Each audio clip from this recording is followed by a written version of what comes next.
Under 3 hours is crazy. He's so fast. You would see his name on the thing and you'd be like, "Go Harry!" And I would be like, "That was Harry Styles!" And then you'd probably break down the barricade and chase after him. Asia's world. We're just living in it. She was walking down out for her song, doing a little dance to it. And then Kathy, the WNBA commissioner, popped out with the Rookie of the Year award trophy. It's like our modern day, like Romeo and Juliet. It's more than just golf. It's national pride. It's bragging rights.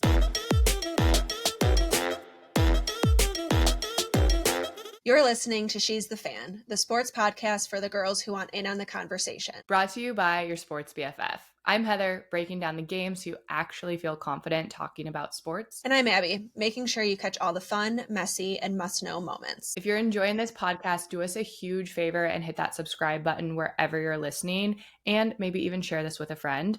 For more sports content, make sure and follow us at your sports BFF on Instagram and TikTok. Here we go. Okay. The first thing I put on here is Harry Styles because oh my gosh, yes. I love Harry Styles. I don't know if you saw that late edition. Under 3 hours is crazy. He's so fast. The Berlin Marathon, this is his second, third, I can't remember. He's not new to running races. I know that, and he just ran the Tokyo Marathon. What was that, like 2 days ago or something crazy? Or 2 days ago. 2 months ago. Harry Styles has run 2 marathons, Tokyo and Berlin. So yeah, just the 2. His first one was 3:24, and he finished the Berlin one at 2:59:13. So just that's so fast. I know. That's like faster than we did. That's just a little bit longer than the half marathon that we ran. Yeah. Crap, my vacuum's going off. Clean Latifah. Excuse me. My bad. Anyways, Harry Styles. That is, yes, just slightly longer than what we ran a half marathon in. Yeah, no, he's very fast. But we both love Harry Styles, so I felt the need to make sure we cover that. I want to know, maybe he'll run. I want to know where he's running the next one. I think they probably keep that quiet on purpose. Yeah. Maybe he probably even runs under an alias. Probably. That's what we'll have to do when we get so famous from our podcast. Run races with an alias. No, I want everyone to know I'm there. I want people cheering me on the entire freaking way. Are you kidding me? Yeah. Well, I bet you they see. I mean, they have eyeballs and they see. Yeah, but I want people to know so that they can plan ahead, and there's like multiple. You know how people they'll write their name on their bibs? Could you imagine if he had Harry written on his bib as if people didn't know who he was? But I also feel like I don't know. I would for sure know. But running by with sunglasses and a hat. You would not know. You would see the sign. You would see his name on the thing, and you'd be like, "Go Harry!" And I would be like, "That was Harry Styles!" And then you'd probably break down the barricade and chase after him. But he's very fast. He'd outrun you. He would outrun me. Absolutely. Although maybe we wait till mile 20 or so, and then maybe I'd be able to catch up. I could sprint. Yeah. I mean, it's just a distance and sprint. Those are 2 different things. We're coming for you, Harry. I don't think I would ever be able to run a marathon, let alone under 3 hours. Yeah. I'm capped at a half. That ship has sailed. Do we want to dive into... Let's dive into WNBA drama first tonight. Okay, very good. I keep seeing things. There... One, MVP announcement and WNBA awards were all last weekend. 2, playoffs are happening. 3, we have some insane coaching moves that have immensely shocked the WNBA ecosystem. So first off, let's start with A'ja Wilson. Some good news. She was crowned the WNBA at 2025 MVP. To put this into perspective for you and everyone listening, she has been in the league for 8 seasons. She has won the MVP award 4 seasons, the most of any WNBA player, which means half of her career she has been dubbed the best player in the league. That's cool. There's only a few other basketball players in the NBA with at least 4 MVPs. That is Michael Jordan, LeBron James, Kareem Abdul-Jabbar, Wilt Chamberlain, and Bill Russell. She's also So not even very 30 important years people. old. Very important people. She's not even 30 years old yet, which in the W, like she just turned 29, and like very much conversations about her being the greatest of all time. Asia's world, we're just living in it. Truly. The announcement, she was at practice and her dad came in, the owner of the Las Vegas Aces came in, and both her dad and him had pink wigs on. Gosh, I saw that photo. Yeah, hilarious. I loved that. Men in long hair, pink wigs, it needs to happen more often, I think. Yes, middle-aged men. Middle-aged men, yes. They did a really good job this year. Paige Buckers was named Rookie of the Year, which I don't think was a huge shock to anyone. She found out, what's the TV show where they do the songs for those cast as it's like a talk show with a woman. She like, No idea. I don't think that I'm up to date on talk shows. I know, but it's all over social media, like always. It's a Mine. talk show. I'm calling bullshit on that because I guarantee when I say this, you're gonna know what I'm talking about. All right, bet. Without Rookie, the Jennifer Hudson show. I did not know that Jennifer Hudson had a show. I don't understand how you can be like so in pop culture and then not know some of the things that I know. Like this Like is I knew like Kelly Clarkson and Drew Barrymore. Those are right. Okay, the talk this is. shows. I would say this one's right up there. Have I Right. watched Yeah, it any of should be. them? Yeah. Have I watched any of them? Absolutely not. However, on Jennifer Hudson's show, when the guests come out, they go down the like hallway and it's the full staff and they always have a song and that's like written for them. Anyways, she was walking down out for her song, doing a little dance to it. And then Kathy, the WNBA commissioner, popped out with the Rookie of the Year award trophy. It was kind of Oh cool. my gosh, that's So cool. like they've kind of gotten like creative of where they're finding out. So she's the 2025 champ. MVP champ. What comes with that, which I just found out today, and I think this is kind of interesting, $15,000 bonus check for the MVP. I don't know if the other awards get anything. I should have looked that up. But no other male league, like NFL, NBA, NHL, MLB, they don't get any sort of bonus for winning the Wow, title. And so I thought that's that was kind exciting. of, That's good for us. yeah. I think it's kind of, I don't know, I could probably argue either way, but I think it's kind of interesting. Like, oh, here's a way we can give people a little more money because we don't pay them very much, Yeah. is probably the reasoning. And a lot of like the athlete contracts could have incentives built in to them. So they could be getting paid out. It's just not from like the league. It's not like a league award that comes with the check. I thought that was interesting. Wow. Nice little bonus. Doesn't hurt. Right? Yeah.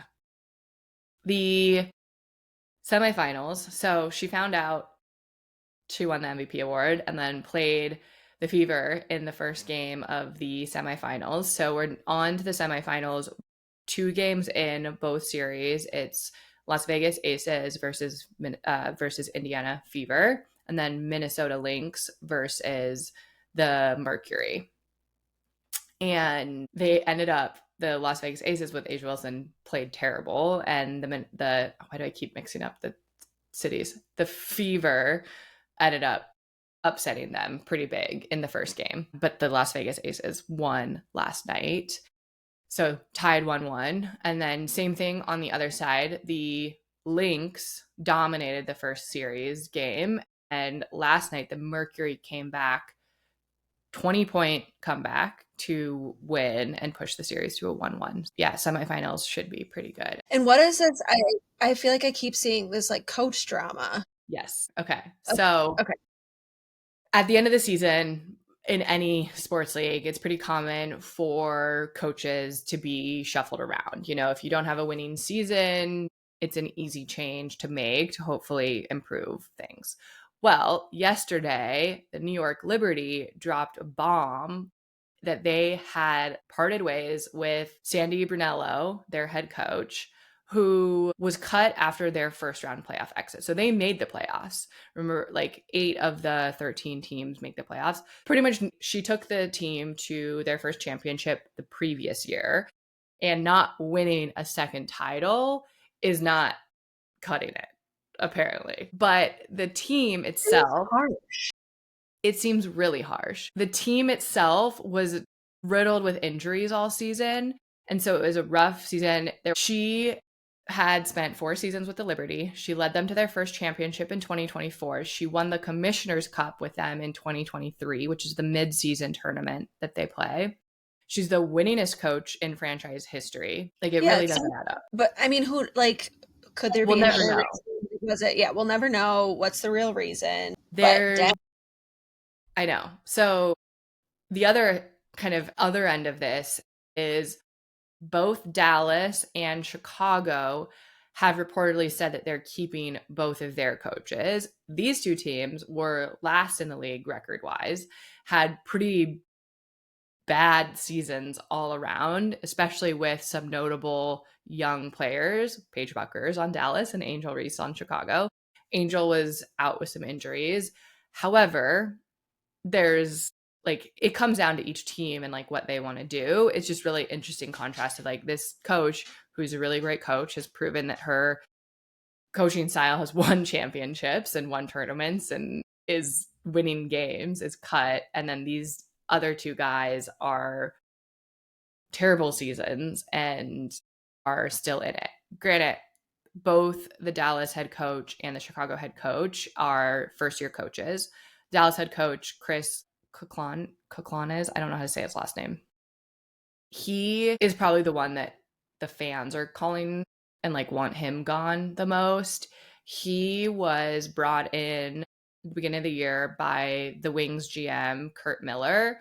Apparently they're good buds. And even when he came in, people kind of started talking about how he doesn't really have the resume that should put him at coaching a WNBA team. His last role was a defensive specialist at USC, so an assistant coach. He's only assistant coached in college, not any sort of major professional league. He had some really bad game decisions late in the game. It's all about like the coach is responsible for calling timeouts, managing the game clock, calling for challenges on things. They had a handful of games where those kind of missed decisions by him cost them the lead, and then they fumbled and lost the game.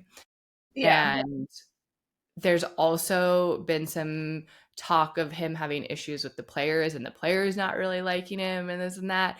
There's also been some talks where the players are saying no, locker room is fine. But yeah, he's sticking around. Chicago, first year, more just, I feel like a rebuilding year, but there's obviously all the Angel Reese drama that we talked about the other week. And with them, for me, it feels more like the GM and like player moves and just what our strategy is. It kind of sounds like they're just, oh, let's just continue doing what we're doing. We're going to work it out. Where it's like, no, something needs to kind of shift and change as far as like philosophy. I don't know if it's really the coach. His name's Tyler Marsh, also first year. But yeah, they both had the worst records and they're still there. The other move, Noelle Quinn was let go from the Seattle Storm. They similar situation to Sandy at the Liberty. However, the Storm didn't win the championship last year. They were a first round exit in the playoffs. And now pretty much with Sandy leaving, Seattle, as well as the 2 new expansion leaves, Portland and Toronto, all have reached out to her. Like, we're going to we potentially can grab a championship level coach for our inaugural season and or Seattle.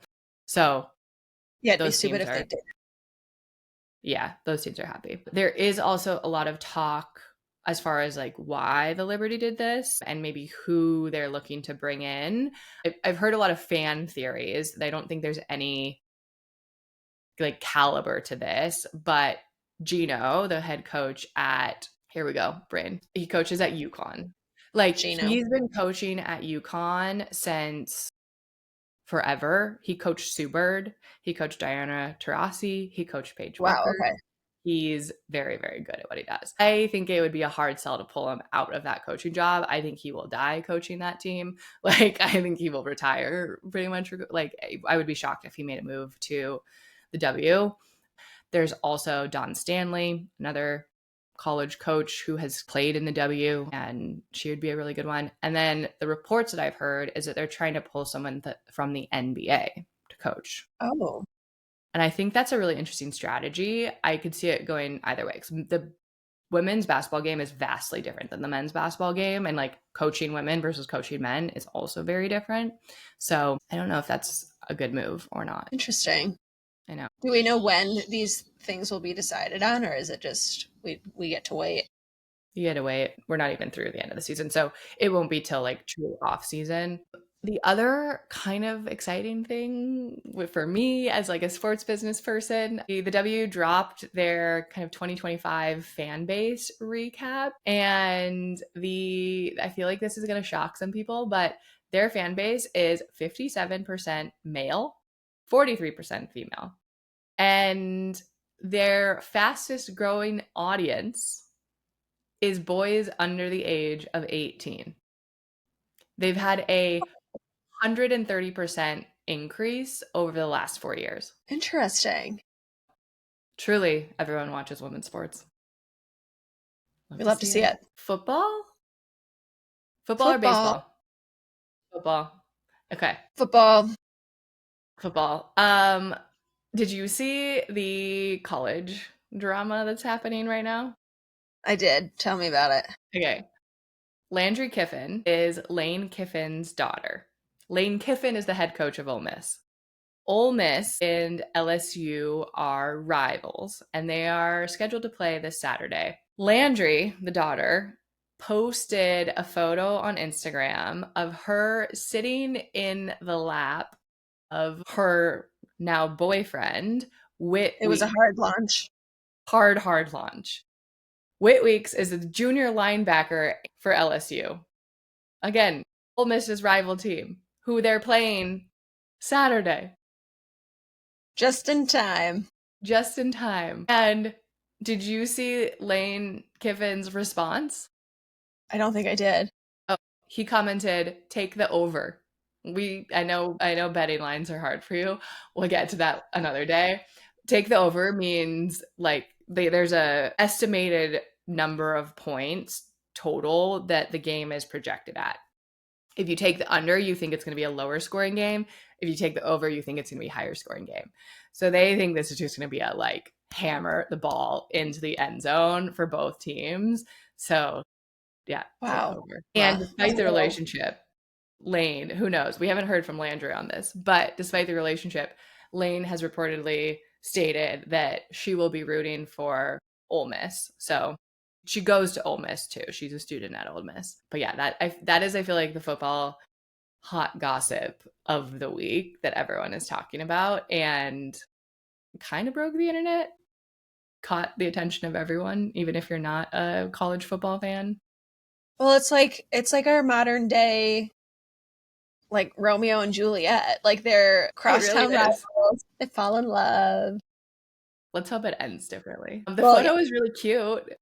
It was cute. Yeah. It was such like a cute college. Oh, young love.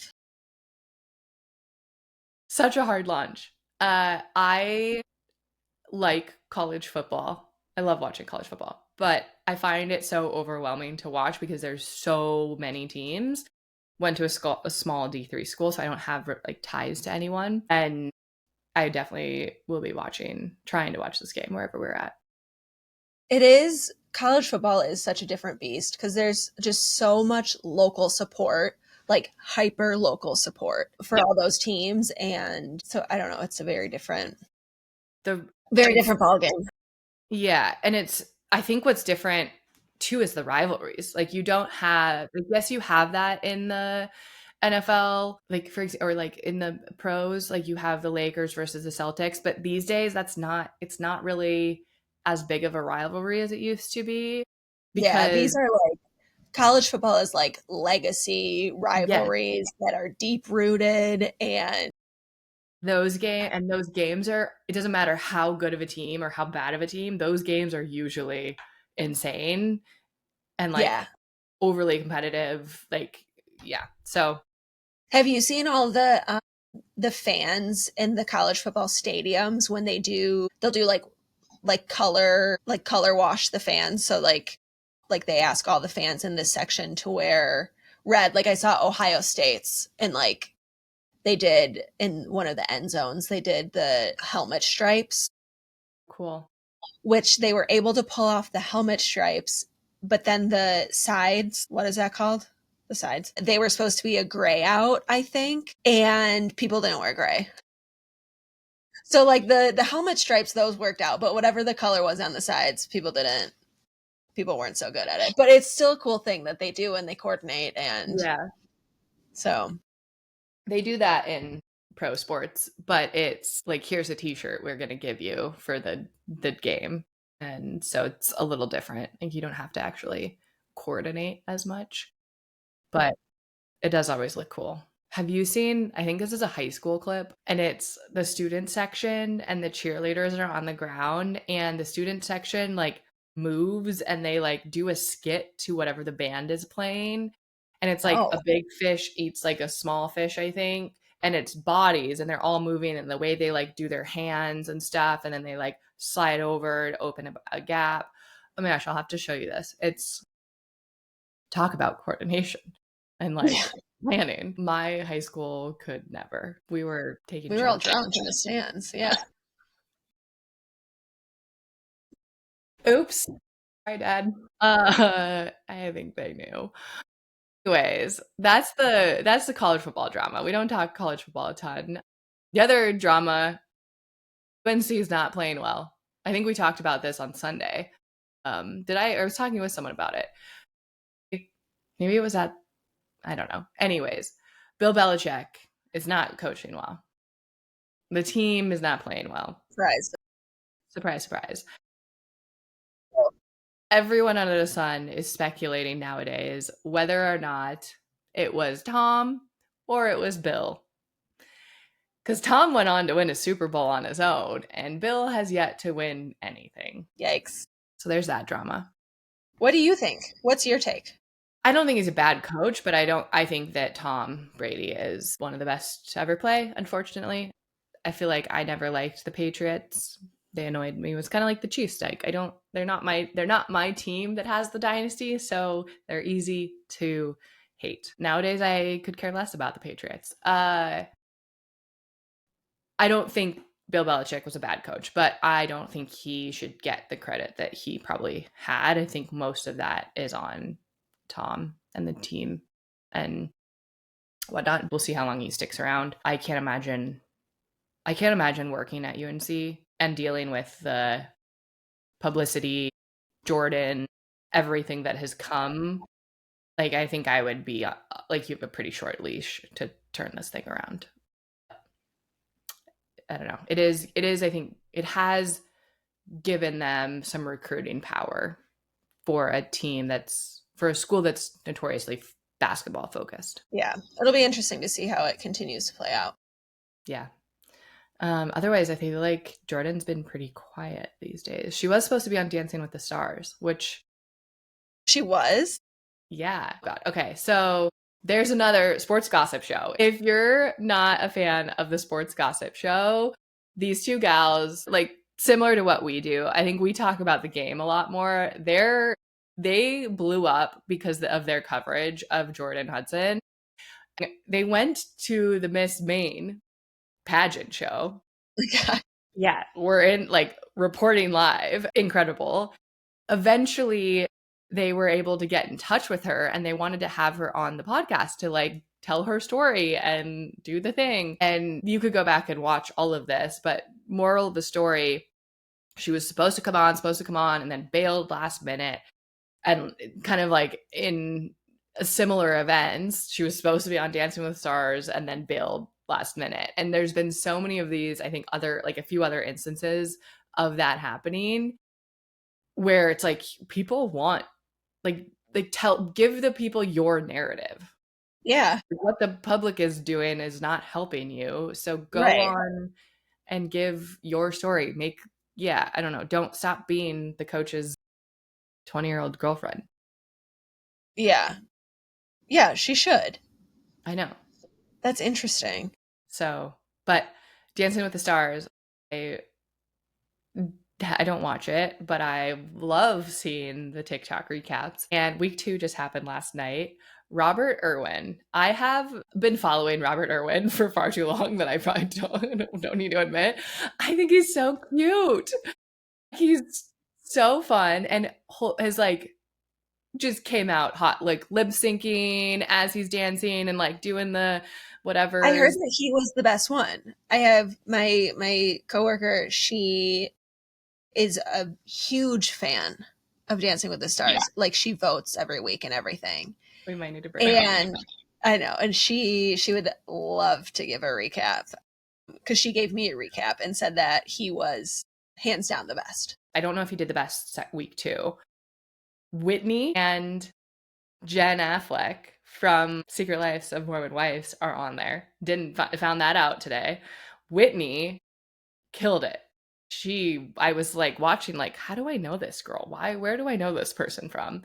Yeah. And yeah, like the mom that season 1 was building a homestead and now she's shaking her ass on Dancing with the Stars, killing it. And Jen Affleck is 9 weeks postpartum. Which is crazy. The other one, Jordan Childs, Alex Earl. Jordan, though, is fun to watch. She's just got such a fun personality. Gymnastics star. I don't know how we segued there. Oh, yeah. Jordan Hudson. Back to football. You got anything else on college? I don't have anything else on college. We can jump to the NFL. Can I talk about the Lions? You can start with the Lions. So I know that you were watching the Monday night game because you were out there chit-chatting on the group chat. Yeah, if you listeners aren't on the group chat, you should be. Yes. But that was one heck of a game. The Lions took down the Ravens 38-30, and it was not Baltimore. Yeah, in Baltimore. And the game wasn't for the faint of heart. So let's see, what do I have here? David Montgomery had a crazy game, rushing over 150 yards, including this amazing long run that totally got the crowd going. And Jahmyr Gibbs, is that his name? Gibbs? Yeah, Gibbs. He also got 2 touchdowns. So they both played really, really well. And my take, what I really love about this game and what it continues to show is Dan Campbell, my man. So we talked last week about Ben Johnson and his drama, and he used to be the offensive coordinator for the Lions. But Dan Campbell's still throwing trick plays out there, even without him. I know. Yeah, so like that. The Bears did do a trick play, and it got one of their rookies a touchdown. So it was fun to see that. But yeah, I think what I heard was like, we have to remember that the players running the trick play are still on the team. Yeah, right. So it's cool to see Dan Campbell still kind of keeping that going. There was some big highlights. And if you're a Ravens fan, that one hurt. Both teams were 1-1. Now the Ravens are 1-2. Like, that's a hard ending week 3.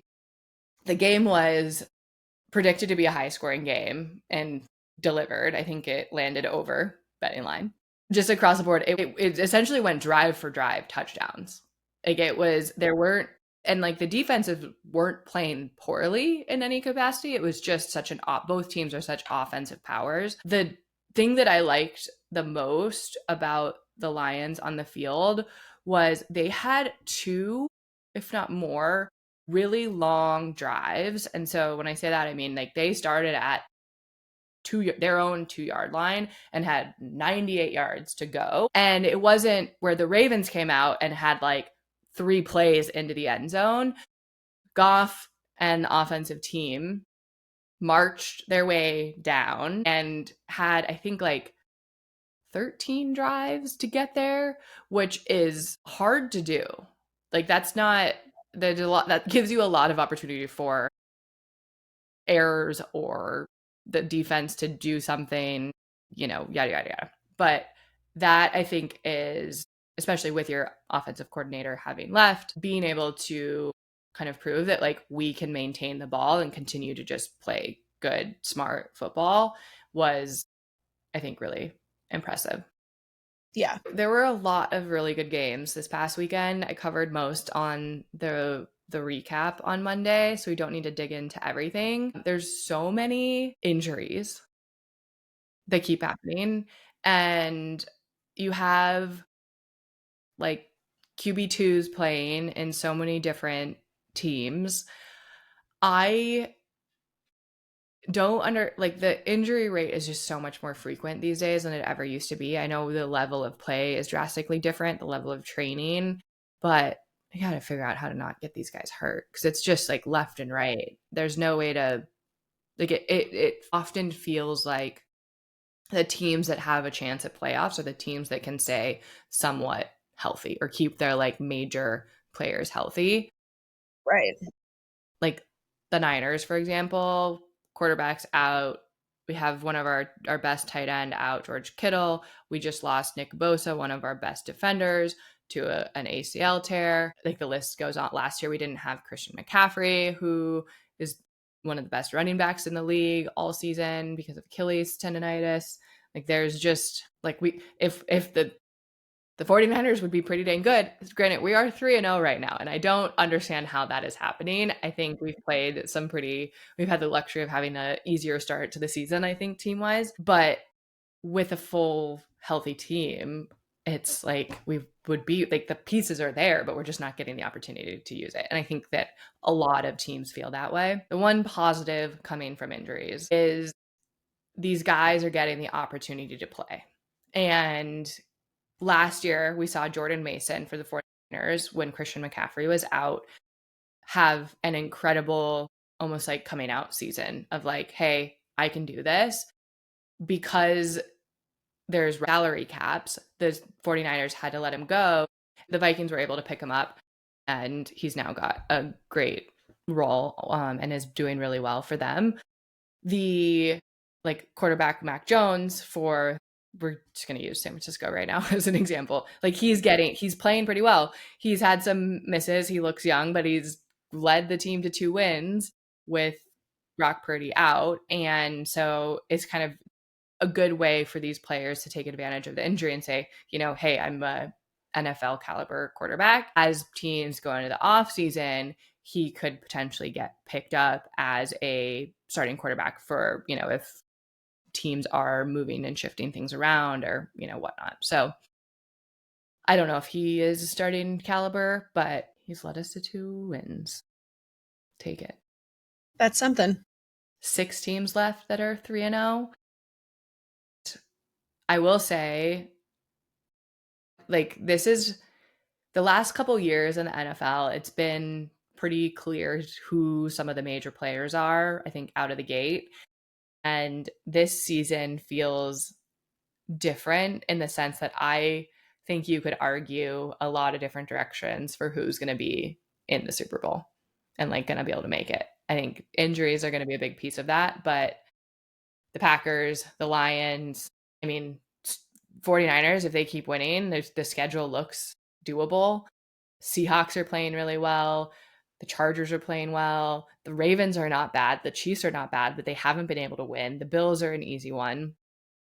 Minnesota has been able to win. They destroyed in the last game. I'm missing a handful of teams, but like, it just kind of feels like it's truly just anything is happening right now. So It's exciting on the field. Off the field, I haven't heard a whole lot of drama lately. No, minus the guy getting arrested at Travis Kelsey's house. Yes. Which, did you see, that actually happened like a week and a half ago. The guy was arrested, but it didn't hit the news until earlier just this week.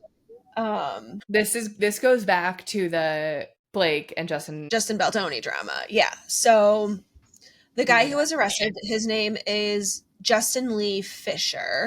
He jumped a fence at Travis Kelsey's residence to serve papers because she's apparently being deposed in this case with Blake Lively and Justin Baldoni. So Taylor Swift's legal team has denied that she's being deposed. I don't know who knows anything, but it does sound like, or it's being reported that Travis and Taylor were both there at the residence when this all happened. So, which is kind of scary. And like, so you definitely legally can't just like break into someone's property to like serve papers. Like that's not right. And the guy who was arrested was a former cop. Interesting. Cop turned private investigator. Smells suspicious. I saw that and I texted you because I was like, I didn't know that was still even going on. Yeah, it's gotten much quieter. So, and I kind of feel like this is maybe an uninformed feeling, but I feel like when Taylor Swift was like, actually, no, Blake Lively, and they kind of went their separate ways, I feel like that's when Blake Lively finally started to quiet down about things. I don't know enough. When Blake Lively lost one of her dragons. Yeah. I don't know enough to like know what to believe. Right. Who knows? Like that was a whole mess. Yeah, truly. Great film. No, they ruined the book. You know, isn't there going to be like another one from Colleen? Oh yeah, Verity's coming out. Verity's coming out, yes. Favorite, and so many good films coming out soon. I know. And the other one, did you read, what's the one with Amanda Seyfried and Sydney Sweeney? The Frida McFadden book? What's it called? The Housemaid. I feel like I have. I can't remember. I saw that too. There's another Practical Magic coming out. Devil Wears Prada. That's not until Practical Magic isn't until next fall. But like there's so many new good movies in production or like in progress, if you will. Yeah. Your film BFF coming soon. Seriously. Just kidding. I got time for that. Okay. Last couple of things. MLB wildcard race is happening and there's 5 days remaining in the regular season. 4 spots of 12 are still unclaimed and it is kind of a wild race to the end of the season. There are a lot of teams that are in the mix but are fighting for like the number 1 spot. The way the wild card works, if you have the number 1 spot, you either will guarantee home field advantage or you have potential to get a bye in the first round, which just secures your spot in the playoffs. The wild card race is a 3-game series, where playoffs then for the World Series is 5 games. The big story for me is the Mariners. They are fresh off of sweeping the 2nd place Houston Astros last weekend, and they're chasing their first ever divisional title since 2001. I feel like the Mariners have just like a sweet spot in my heart. If there's one thing you need to know about me, I have lived in a lot of major cities over my like adult life, and I have my favorite teams, but I root for all of these cities' teams to some capacity until they're playing my favorite. So the Mariners are by no means my number 1 MLB team. I don't really know if I have a number 1 MLB team, probably the Giants. But like until the Mariners are playing the Giants in playoffs, I'll root for them. I'm so excited that the Mariners are playing so well. They have, I feel like, been slowly moving up over the years, and they have some really good players on their team. It's exciting. So start watching baseball. Did you see the baseball player that got hit in the face by a pitch? No. Okay, this was gnarly. I watched the full broadcast, like 5-minute recap of it. And essentially what happened is his name's David Fry. He plays for the Guardians. Tariq Skubal, I think is his name, was the pitcher. And it was a 99-mile-per-hour fastball. Fry goes to bunt it. So he tries to like, do the little dink where they run. I think just barely hits the bat and just shoots straight into his face. Like, I think it just got him square in the nose. They wouldn't show the recap to see if it hit the bat because they didn't want to show him getting drilled in the face naturally. And so they were over the broadcast. They were like, we're looking at it. It does appear that it maybe hit the bat. They're going to review it. Because it's also, as a pitcher, like you see that the pitch is thrown and immediately the pitcher drops his glove and it's like, oh my God, what just happened? Like, God. Yeah. Right. Like, did he just throw the ball at the guy's face? This was truly just a bad accident. But the guy gets up, he's carted off the field, but he gets up and walks and sits on the back of the cart holding like a whole towel over his face. And like, as he's walking, he like kind of did a little signal to the pitcher of like, I'm good, you're fine.